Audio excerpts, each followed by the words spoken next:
Senators. Thank you, Madam Chair. My name is Olivia Siemens. I'm a junior at Brown University and the co-founder of the Rhode Island chapter of RepresentUs. RepresentUs is a bipartisan national grassroots organization working to end political corruption at every level of U.S. government. My journey with RepresentUs started during my freshman year of college when I asked myself a simple question: does the United States government represent the people? The answer I found was a resounding no. How is this possible, you might ask?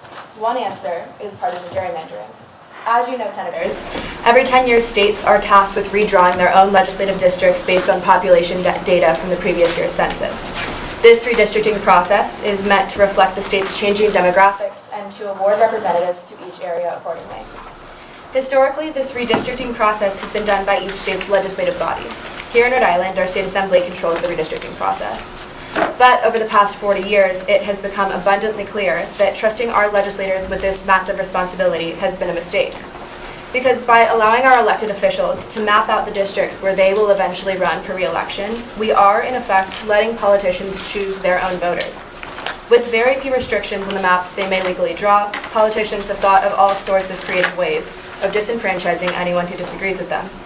Politicians are rigging the democratic process to ensure that it works for the other politicians, at the expense of the people. This is the definition of political corruption. Today, in most states, including Rhode Island, this type of political corruption is perfectly legal. And last year, the United States Supreme Court ruled that the federal judiciary is powerless to stop this blatantly corrupt and undemocratic practice of partisan gerrymandering.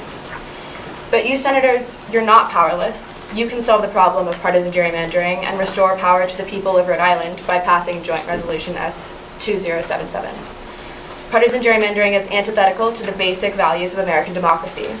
We're supposed to stand for liberty, equality, and justice for all, not just for those who agree with us. Even if you personally benefit from the political gerrymander, all of our rights are at stake when our representatives work to undermine the constitutional value of equal protection in the election process. Whether you're a Republican or a Democrat, a liberal or a conservative, or somewhere in between, it doesn't matter. Your rights as an American citizen are at stake. I urge you, Senators, to recommend passage on Bill 2077.